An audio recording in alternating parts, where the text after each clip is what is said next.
शुक्लाम्बरधरम् विष्णुम् शशिवर्णम् चतुर्भुजम् प्रसन्नवदनम् ध्यायेत् सर्वविघ्नोपशान्तये व्यासम् वसिष्ठनप्तारम् शक्तेः पौत्रमकल्मषम् पराशरात्मजम् वन्दे शुकतातम् तपोनिधिम् व्यासाय विष्णुरूपाय व्यासरूपाय विष्णवे नमो वै ब्रह्मनिधये वासिष्ठाय नमो नमः अविकाराय शुद्धाय नित्याय परमात्मने सदैकरूपरूपाय विष्णवे सर्वजिष्णवे यस्य स्मरणमात्रेण जन्म संसारबन्धनात् विमुच्यते नमस्तस्मै विष्णवे प्रभविष्णवे ॐ नमो विष्णवे प्रभविष्णवे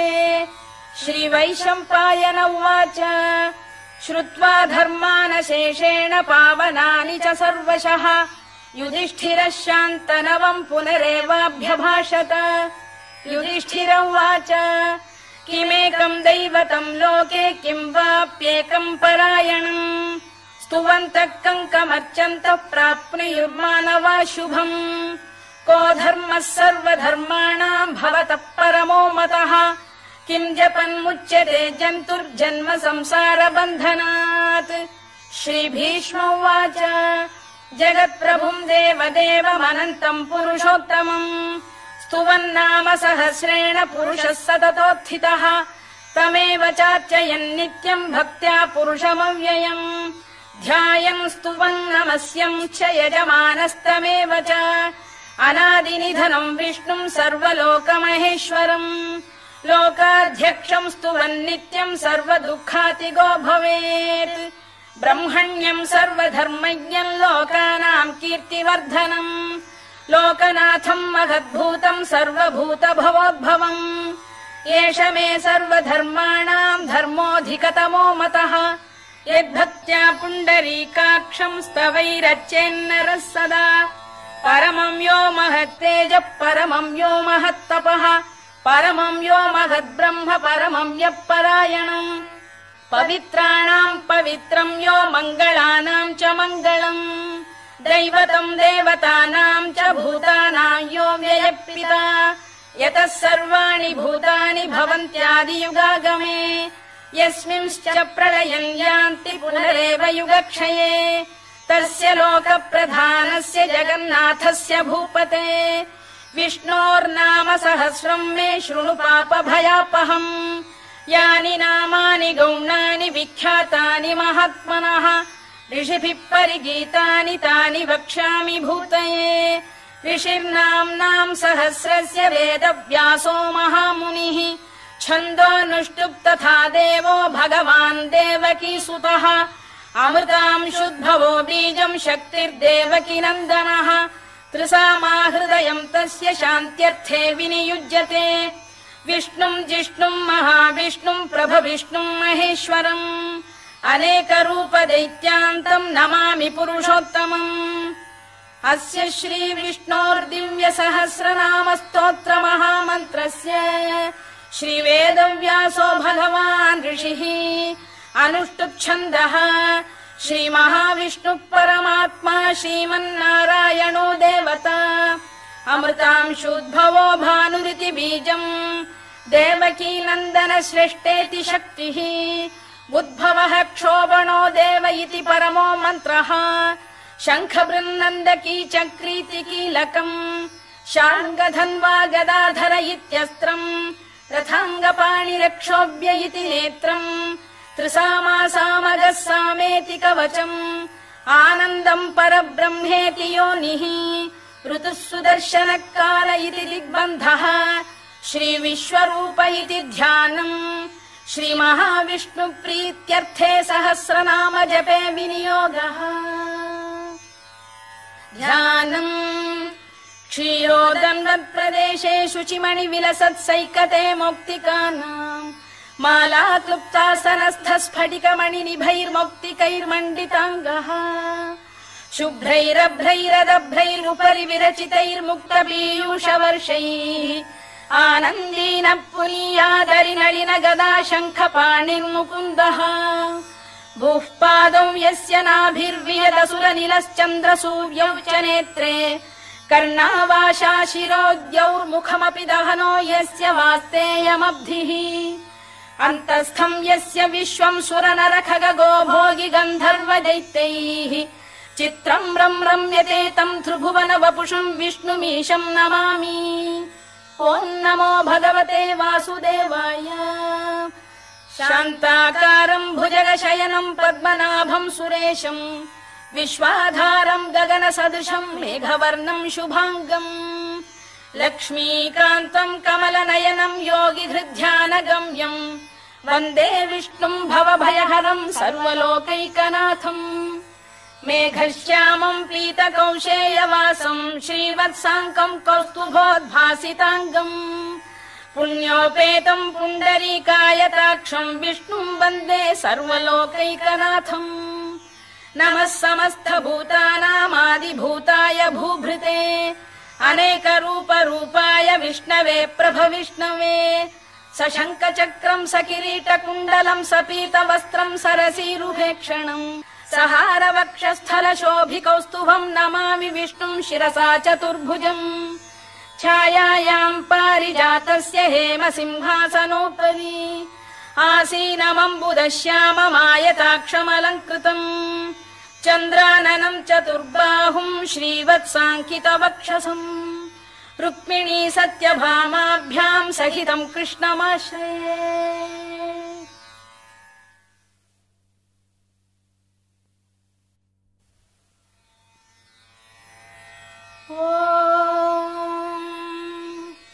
विश्वम् विष्णुर्वषत्कारो भूतभव्य भवत्प्रभुः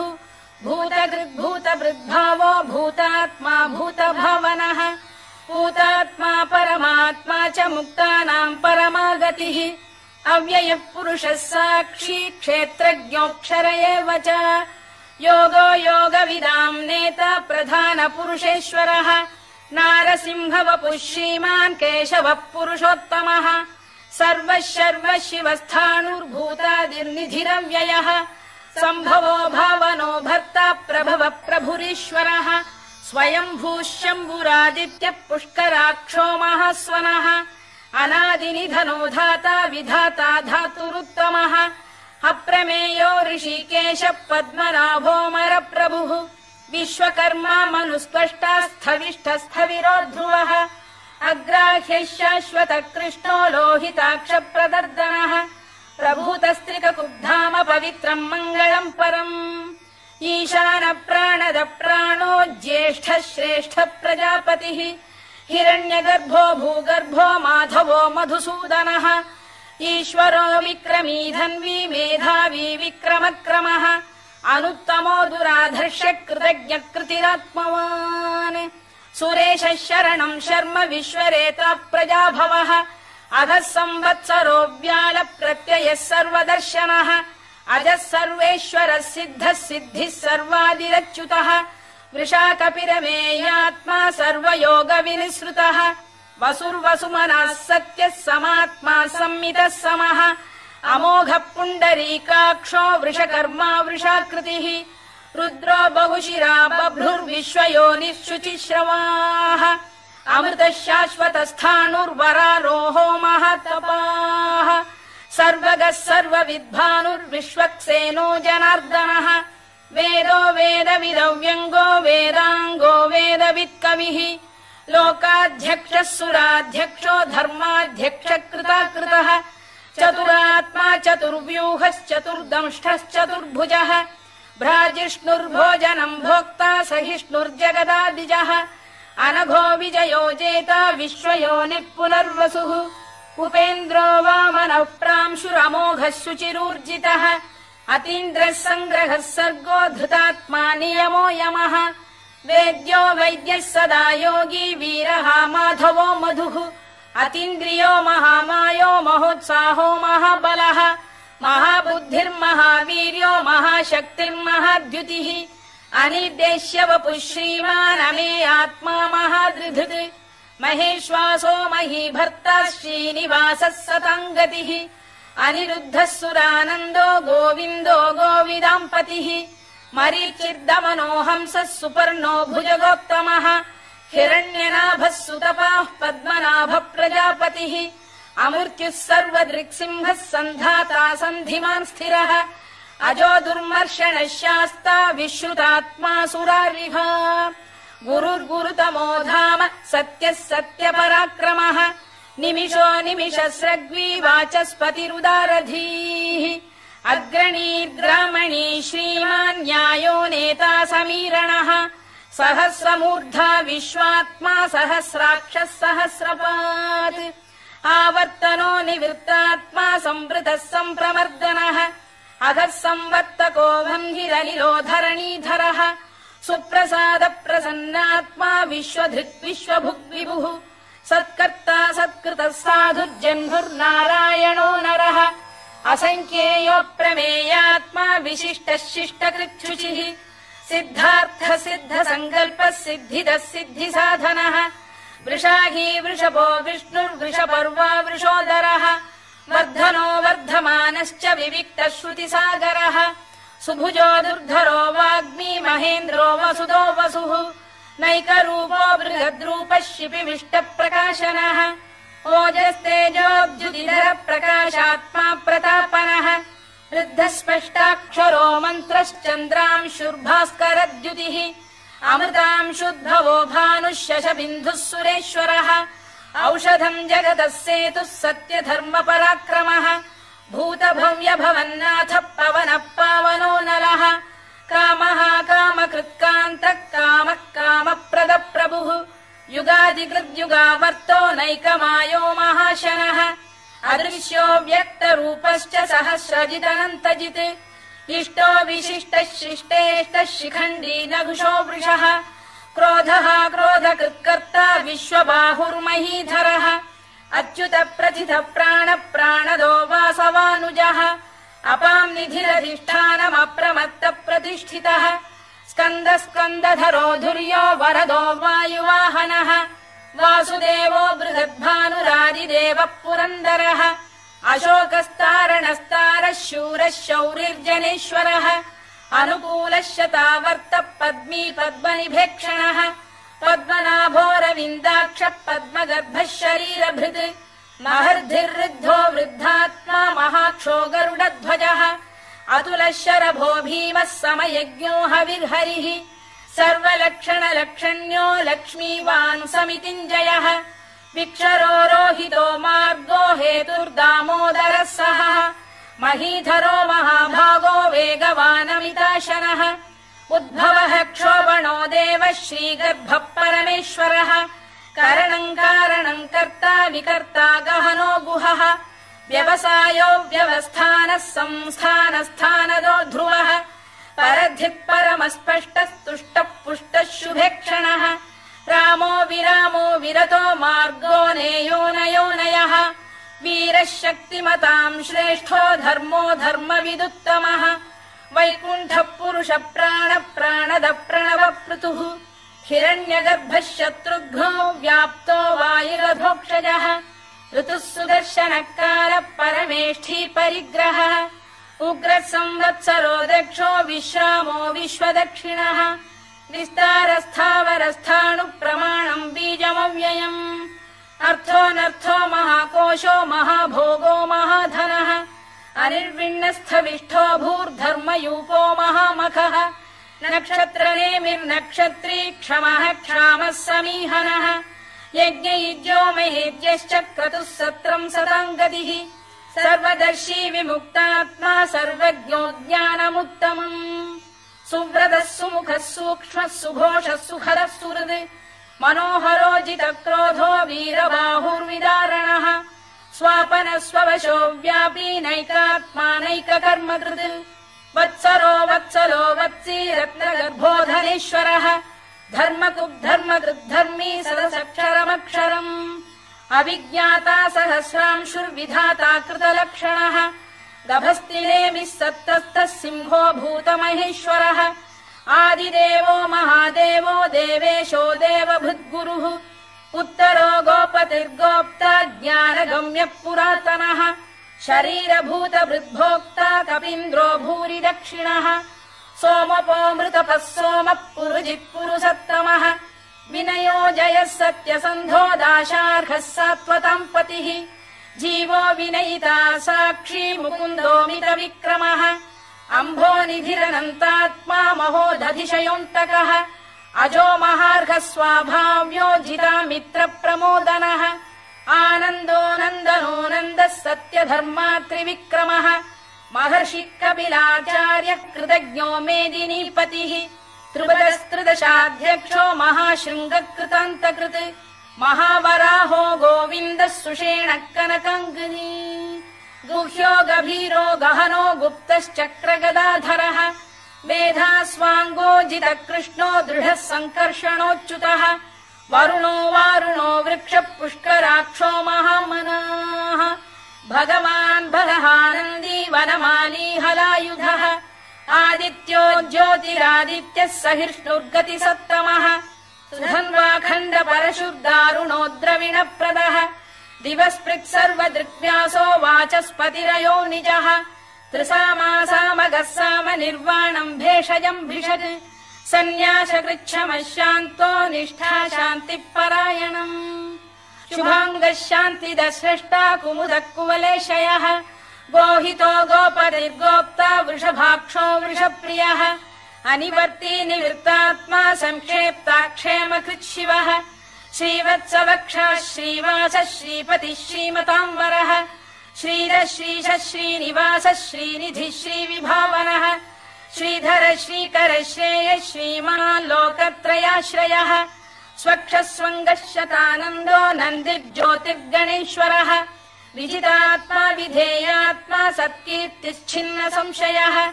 उदीर्णः सर्वतश्चक्षुरनीशः शाश्वतः स्थिरः भूषयो भूषणो भूतिर्विशोकः शोकनाशनः अर्चिष्मानर्चितः कुम्भो विशुद्धात्मा विशोधनः अनिरुद्धो प्रतिरथ प्रद्युम्नोमित विक्रमः कालनेमिनिः वीरः शौरिः शूरजनेश्वरः त्रिलोकात्मा त्रिलोकेशः केशवः केशिहा हरिः कामदेवः कामपालः कामी कान्तकृतागमः अनिर्देश्य वपुर्विष्णुर्वीरोऽनन्तो धनञ्जयः ब्रह्मण्यो ब्रह्मकृद्ब्रह्मा ब्रह्म ब्रह्म विवर्धनः ब्रह्म विब्राह्मणो ब्रह्मी ब्रह्मज्ञो ब्राह्मणप्रियः महाक्रमो महाकर्मा महातेजा महोरगः महाक्रतुर्महायज्वा महायज्ञो महाहविः स्तव्यस्तव प्रियस्तोत्रम् स्तुतिस्तोतारणप्रियः पूर्णः पूरयिता पुण्यः पुण्यकीर्तिरनामयः मनोजवस्तीर्थकरो वसुरेता वसुप्रदः वसुप्रदो वासुदेवो वसुर्वसुमनाहविः सद्गतिः सत्कृतिः सत्ता सद्भूतिः सत्परायणः शूरसेनो यदुश्रेष्ठः सन्निवासः सुयामुनः भूतावासो वासुदेवः सर्वासु निलयो नलः दर्पः दर्पदो दृप्तो दुर्धरोऽथापराजितः विश्वमूर्तिर्महामूर्तिर्दीप्तमूर्तिरमूर्तिमान् अनेकमूर्तिरव्यक्तः शतमूर्तिः शताननः एकोनैकः स वक्र किम् यत्तत्पदमनुत्तमम् लोकबन्धुर्लोकनाथो माधवो भक्तवत्सलः सुवर्णवर्णो हेमाङ्गो वराङ्गश्चन्दनाङ्गदी वीरः विषमः शून्यो घृता शीरचरश्चलः अमानी मानदो मान्यो लोकस्वामी त्रिलोकधृत् सुमेधा मेधजो धन्यः सत्यमेधाधराधरः तेजो वृषोद्युतिधरः सर्वशस्त्रभृताम्बरः प्रग्रहो निग्रहो व्यग्रो नैकशृङ्गो गदाग्रजः चतुर्मूर्तिश्चतुर्बाहुश्चतुर्व्यूहश्चतुर्गतिः चतुरात्मा चतुर्भावश्चतुर्वेद विदेकपात् समावर्तो निवृत्तात्मा दुर्जयो दुरतिक्रमः दुर्लभो दुर्गमो दुर्गो दुरावासो दुरारिः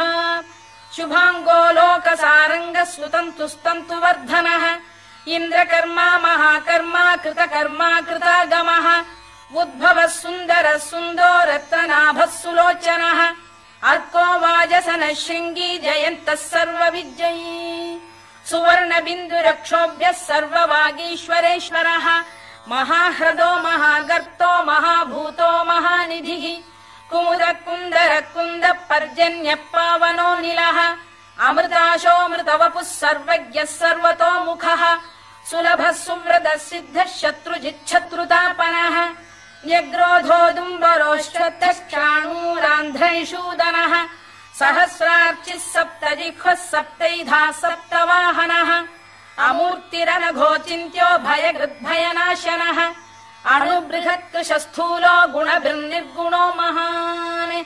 अधृतस्वधृतस्वास्य प्राग्वंशो वंशवर्धनः भारभृत्कथितो योगी योगीशः सर्वकामदः आश्रमश्रमणः क्षामः सुपर्णो वायुवाहनः धनुर्धरो धनुर्वेदो दण्डो दमयिता दमः अपराजितः सर्वसहो नियन्ता नियमो यमः सत्त्ववान् सात्विकः सत्यः सत्यधर्मपरायणः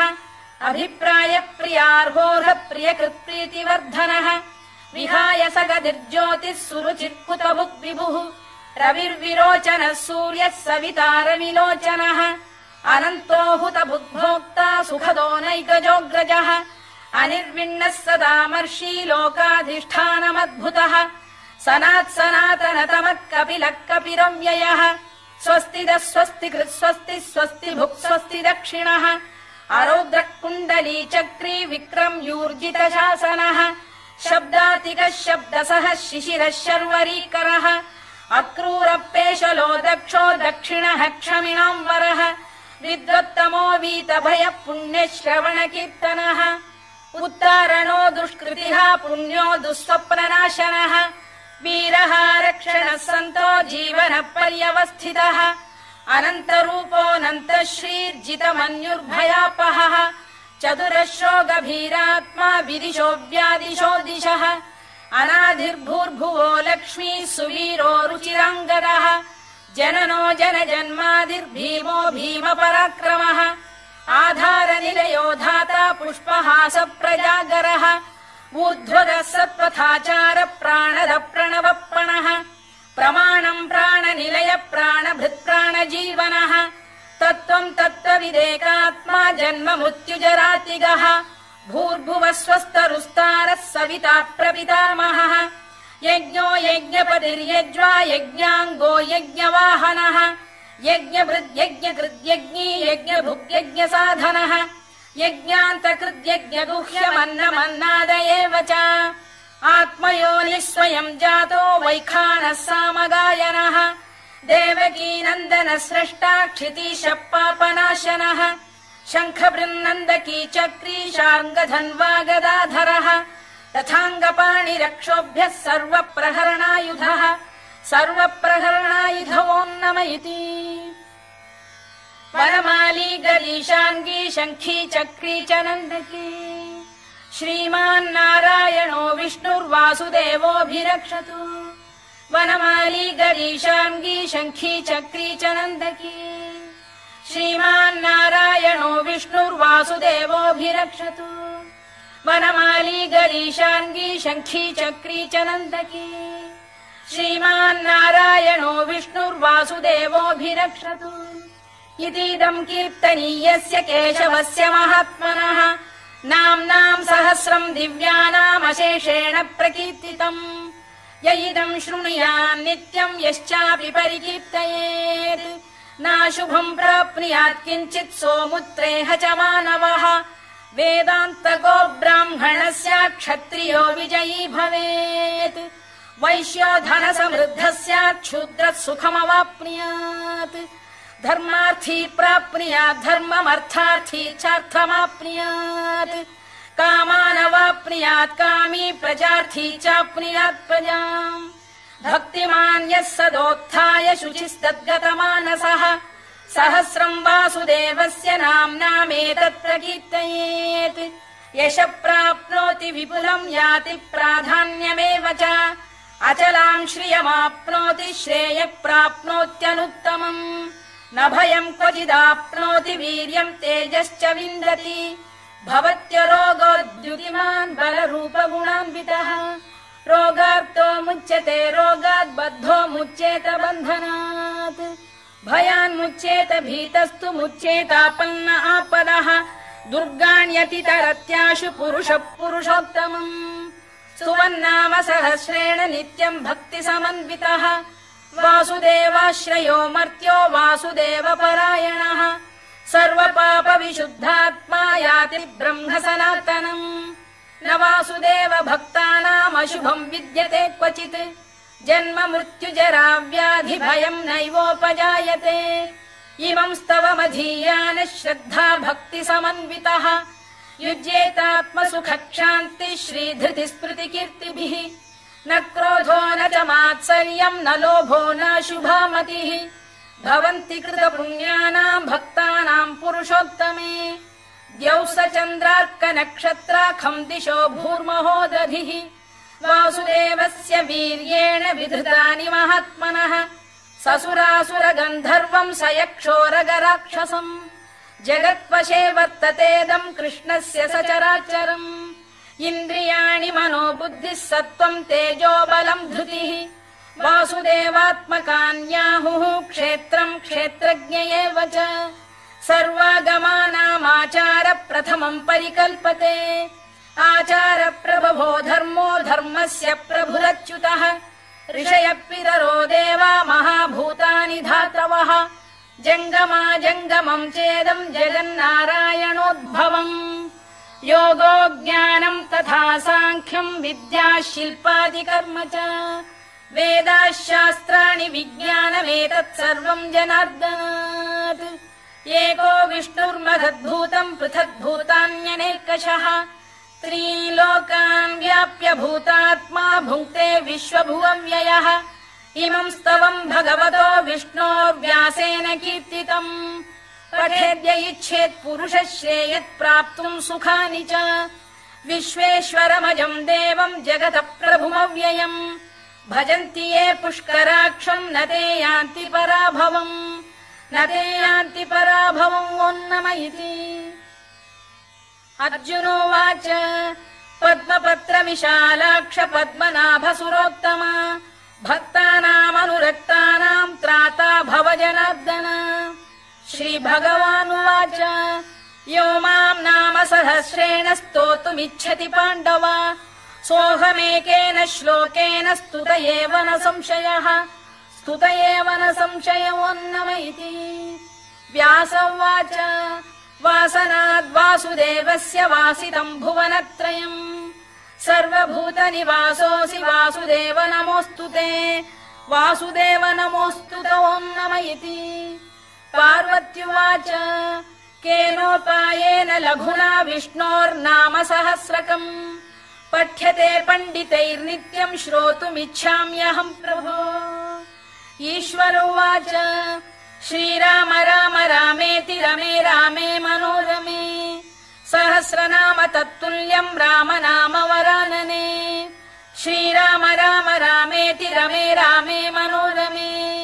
सहस्रनाम तत्तुल्यम् राम नाम वरानने श्रीराम राम रामेति रमे रामे मनोरमे सहस्रनाम तत्तुल्यम् राम नाम वरानने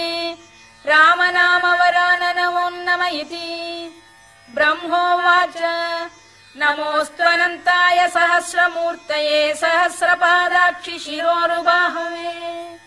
सहस्रनाम्ने पुरुषाय शाश्वते सहस्रकोटियुगधारिणे नमः सहस्रकोटियुगधारिणे नम ओन्नम इति सञ्जय उवाच यत्र योगेश्वर कृष्णो यत्र पार्थो धनुर्धरः तत्र श्रीर्विजयो भूतिर्ध्रुवानीतिर्मतिर्मम श्रीभगवानुवाच अनन्याश्चिन्तयन्तो मां ये जनाः पर्युपासते तेषाम् नित्याभियुक्तानां योगक्षेमम् वहाम्यहम् परित्राणाय साधूनां विनाशाय च दुष्कृताम् धर्म संस्थापनार्थाय सम्भवामि युगे युगे आर्ता विषण्णाः शिथिलाश्च भीता घोरेषु च व्याधिषु वर्तमानाः संकीर्त्य नारायण शब्दमात्रम् विमुक्त दुःखाः सुखिनो भवन्तु कायेन वाचा मनसेन्द्रियैर्वा बुद्ध्यात्मना वा प्रकृते स्वभावात् करोमि यद्यत् सकलम् परस्मै नारायणायेति समर्पयामि।